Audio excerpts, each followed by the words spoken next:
বন্ধু কেক আছে যার জন্মদিন হ্যাঁ আছে কিন্তু কাটুম কোনডে সেটা কই দিয়া কাটুম আমার দিকে তাকায় লাভ না, আমি আমার পিঠে কাটতে দিব না।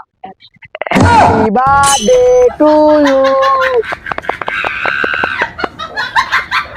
আমরা বার্থডে করে এনেছিল একটা টিকটক ভিডিও নাই এইটাছি করতেছি বাট এর মধ্যে আমাকে টিকটকের নাইদের একটা পুরো আমরা না কইছেন আমাকে কক্সবাজার নিবেন নীলারে বা করিয়া দিবেন দামি দামি খাওয়ান খাইবেন এই কি আমরা দামি দামি খাওয়ান হ্যাঁ রে এটাই তো কই রিসর্ট বেড়া এত রিসর্ট আর বেশি ভালো লাগবে না তাহলে জি গুরু আপনি একলাই কক্সবাজার যাবেন একলাই নীলারে দেখবেন আর একলাই ভালো ভালো খাওয়ান খাইবেন এটাই আমরা।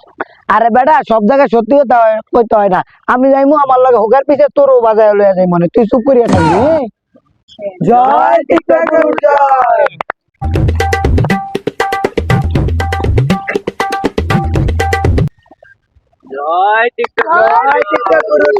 তোমার সবকিছু ঠিকঠাক আছে? গুরু সবকিছু ঠিকঠাক আছে আপনি কোনো চিন্তাই করেন না আপনার লেগে তার ওইটা তো আমি আলাদা ভাগ করে রাখছি গুরু তাহলে কি আমরা গুরু কক্সবাজার যাইতেছি এই মাসে 15 তারিখে গুরু ঠিক আছে না? হ্যাঁ ঠিক আছে। আরে পোলানে কি বন্ডামি শুরু করছে, এখন আবার টিকটক বাবা হয়ে গেছে গো। কিরে কেক গেল কই কই গেল? কিরে কেক গেল কই কে খাইছে? কেক খাইলে তো তোর আল্লাহ আমরা রে খাই নাই কি কর তোরা খাইছে তোরা কেকটা খাইছে কেকটা কি ভূতে খায় লাগছে আরে কে গো কেক কে খায়, কেকটা মজা আছে। পলা আমি পলা পলা না হইলে ভাগা দিয়া পলা পলা নাইলে ভাগা দিয়া দিব পলা পলা।